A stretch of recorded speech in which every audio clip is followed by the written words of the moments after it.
10 tanda besar kiamat. Yang awal, ini yang pertama, tanda besar kiamat yang pertama, bumi dibungkus oleh dukhan. Bumi dibungkus oleh dukhan. Gelap bumi ini selama 40 hari 40 malam. Dukhan. Dukhan. Ya. Dukhan. Dukhan ini adalah kabut asap, kabut debu yang sangat panas dan sangat tebal. Saking panasnya, kata Rasulullah SAW, orang-orang kafir sampai melepuh kulit mereka. La ilaha illallah, panasnya kayak dalam oven, bu. Saking panasnya, orang kafir loh ya. Dan dari lubang hidung mereka mengeluarkan asap, dari mulut mereka mengeluarkan asap, dari lubang dubur mereka juga mengeluarkan asap. Mata mereka seperti mau lepas dan keluar dari sarangnya. Telinga mereka seperti mau pecah. Jantung mereka seperti panas terbakar. Orang-orang kafir. Dan orang-orang yang beriman hanya imannya menyimpang. Orang-orang Islam yang hobi buat dosa dan maksiat, kata Rasulullah sallallahu alaihi wasallam, mereka sama tersiksanya seperti orang kafir. Akan tetapi umatku yang beriman, imannya lurus, dan amal soleh mereka banyak sebelum itu terjadi, mereka aman. Saat dukhan sudah lenyap, matahari kembali nampak, orang-orang yang beriman dan yang amal solehnya banyak sebelum kejadian itu hanya seperti terserang flu dan demam saja. Kulitnya utuh, tubuhnya utuh, dia sehat, dia selamat, hanya seperti terserang flu dan demam saja.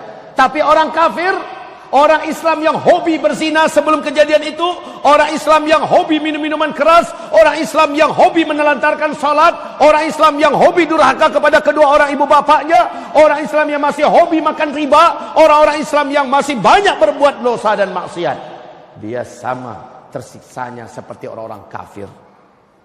La haula wala quwata illa billah. Dukhan ini 40 hari 40 malam.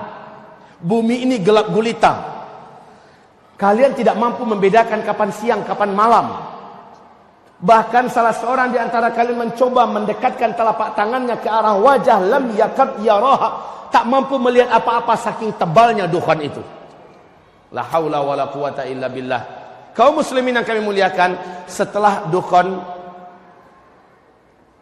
hilang, lenyap, apa kejadian? Besok harinya manusia dikejutkan dengan musibah lanjutan. Semua teknologi sudah berhenti. Semua teknologi sudah berakhir. Listrik tidak ada lagi, sinyal sudah hilang, mobil tidak bisa dihidupkan, pesawat tidak bisa dibawa terbang. Semua yang memanjakan manusia dari teknologi dan penemuan-penemuan modern berakhir. La haula wala quwata illa billah. Kenapa? Ada penyebabnya yang akan saya uraikan nanti dengan izin Allah Subhanahu wa taala. Saya bahagia, saya bangga, saya bersyukur dikasih oleh Allah kesempatan bisa bicara dengan sebanyak-banyak manusia seperti sekarang di sini. Dan saya yang paling bersyukur sekali, Abah, dikasih waktu 6 jam. Ini yang lama saya rindukan. Saya rindu bisa bicara lebih lama. Dan selama ini saya hanya bisa melampiaskan itu di Malaysia. Di Malaysia, dari pagi sampai menjelang maghrib saya bicara akhir zaman. Di sini kali pertama di Indonesia saya akan berbicara 6 jam.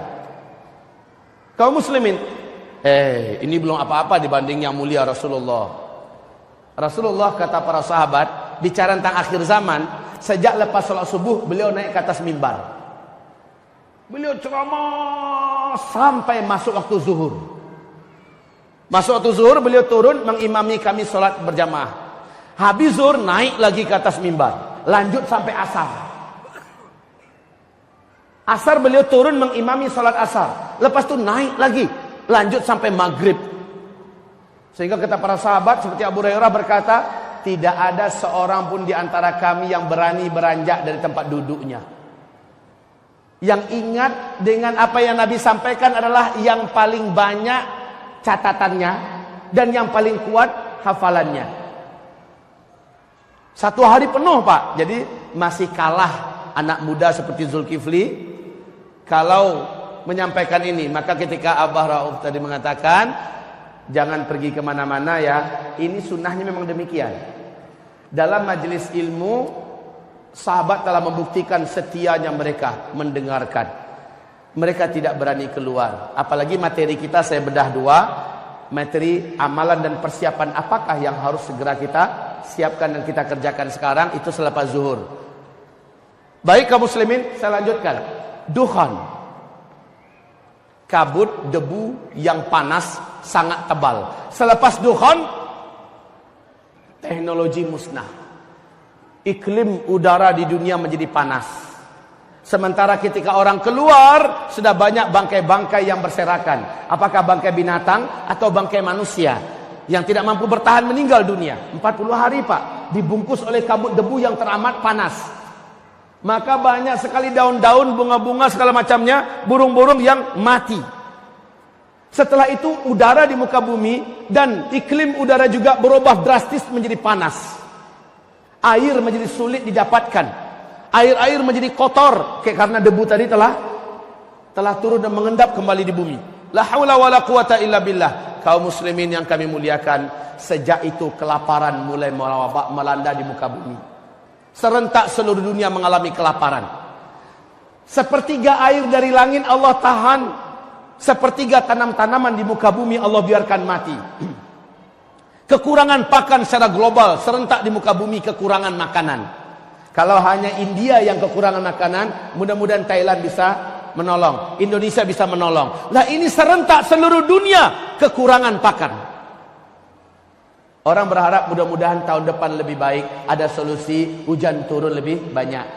Harapan orang hanya tinggal harapan, tahun esoknya lagi, tahun kedua, 2/3 air dari langit Allah tahan. 2/3 tanam-tanaman dan hewan yang dapat dimakan, hewan ternak yang dapat dimakan di bumi, Allah biarkan mati. 2 kali lipat daripada tahun yang lalu, Pak. Beratnya hidup. Kelaparan semakin merajalela di seluruh dunia. Anak-anak kecil banyak bergelimpangan. Orang-orang dewasa juga sudah putus asa. La haula wala quwata illa billah. Saat itulah hadis sahih Imam Bukhari di dalam kitab Al-Adabul Mufrad.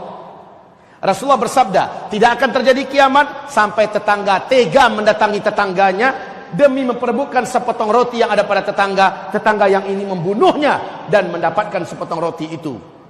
Kadang-kadang tetangganya ngaku nggak punya makanan, nggak percaya yang datang ini, dibunuhnya juga. La haula wala quwata illa billah. Beratnya hidup, orang mulai berani memakan bangkai karena lapar. Macam di Suriah, Pak, bangkai kucing pun dimakan orang, bangkai tikus pun dimakan orang karena lapar. Ini akan terjadi secara global, bukan hanya di Suriah. Setelah itu tahun ketiga, sama sekali air tidak turun dari langit, sama sekali tanam-tanaman dan hewan ternak yang dapat dimakan di muka bumi mati. Disitulah sahabat bertanya kepada Rasulullah, ya Rasulullah, bagaimana kami melanjutkan hidup ketika makanan saat itu sudah tidak ada? Bagaimana kami bisa bertahan ketika makanan sudah putus, air tidak ada? Nabi menjawab, makan minum kalian saat itu adalah zikir. Subhanallah walhamdulillah wa la ilaha illallah wallahu akbar. Kalian baca terus, niatkan untuk mengenyangkan perut kalian, Allah akan kenyangkan perut kalian.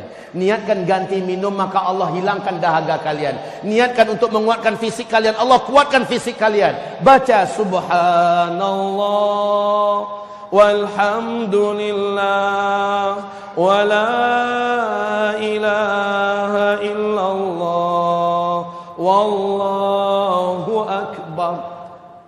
Zikir adalah makanan kalian, zikir adalah minuman kalian. Kalau di sini kita dilatih untuk bagaimana berzikir, maka ke depan latih lagi zikirnya lebih hebat lagi. Anggap zikir kita selama ini kurang, berlatihlah agar berzikir sebenar-benarnya. Di kitab Zikir Akhir Zaman, kitab yang sudah kita siapkan Bapak Ibu, diajarkan bagaimana cara menyambut energi zikir yang selama ini terpendam. Umat ini sekarang kehilangan energi zikir. Umat ini pada sekarang Dulu Nabi Yunus dalam perut ikan. Zikir yang dibacakan oleh Nabi Yunus menyebabkan Nabi Yunus hidup dan selamat. Berapa lama Nabi Yunus dalam perut ikan? 40 hari 40 malam. Orang ulama ahli tafsir mengatakan, ada yang mengatakan 1 minggu, ada yang mengatakan 20 hari. Tetapi banyak riwayat mengatakan beliau dalam perut ikan 40 hari 40 malam. Dukhan berapa lama? Sama, 40 hari 40 malam. Nabi Yunus dalam perut ikan ada oksigen enggak? Dukhan ketika sangat tebal menyelimuti bumi, gampang enggak mendapatkan oksigen? Sama gelapnya, hitam pekat, sama dengan Nabi Yunus. Ada enggak sesuatu yang dapat diminum oleh Nabi Yunus dalam perut ikan? Tidak, sama dengan orang yang dibungkus oleh dukhan. Kejadiannya sama. Maka Nabi mengatakan sallallahu alaihi wasallam, "Ala unabbiukum bisyai'. Idza nazala bi rajulin minkum karbun aw bala'un min balayad dunya, thumma da'a bihi illa furija anhu." Qalu bala, qala du'a'u dhinnun. Mau enggak kalian saya ajarkan suatu amalan, suatu bacaan? Apabila kalian mau membacanya, kalian mau mengamalkannya, maka tidak ada musibah seberat apapun yang datang kepada kalian. Tidak ada satu bencana sehebat apapun yang menimpa kalian. Melainkan kalian kalau membaca ini, kalian amalkan ini, Allah akan selamatkan kalian. Allah akan bebaskan kalian dari bencana tersebut. Mau, kata Rasul? Para sahabat menjawab, qalu bala. Mau ya Rasul, mau. Nabi mengatakan, du'a'u dhinnun. Doa dhunnun. Dhunnun itu dah gelarnya Nabi Yunus. La ilaha illa anta subhanaka inni kuntu minaz zalimin. La ilaha illa anta subhanaka inni kuntu minaz zalimin. Sama-sama baca. La ilaha illa anta subhanaka inni kuntu minaz zalimin. La ilaha illa anta subhanaka inni kuntu minaz zalimin. La ilaha illa anta subhanaka inni kuntu minaz zalimin. Terus Nabi Yunus membaca itu dalam kegelapan di perut ikan di tengah kedalaman laut samudra. Terdengar zikir itu membumbung ke arasy Allah, mengguncang arasy Allah. Lalu Allah perintahkan para malaikat, turun, kalian periksa siapa yang berzikir itu. Allah Maha tahu, tapi Allah ingin beberkan ini kepada makhluk sampai hari kiamat. Malaikat periksa, ternyata zikirnya Nabi Yunus. Maka kata Rasulullah, siapa yang berzikir dengan zikir Nabi Yunus, apapun musibah yang dihadapinya dalam hidup, Allah pasti akan lepaskan dia dari musibah itu. Kesulitan apapun yang dia hadapi dalam hidup, dia zikirkan ini dengan zikir yang sebanyak-banyaknya, Allah akan bebaskan dia dari kesulitan hidup itu. Zikir ini dibaca terus menerus.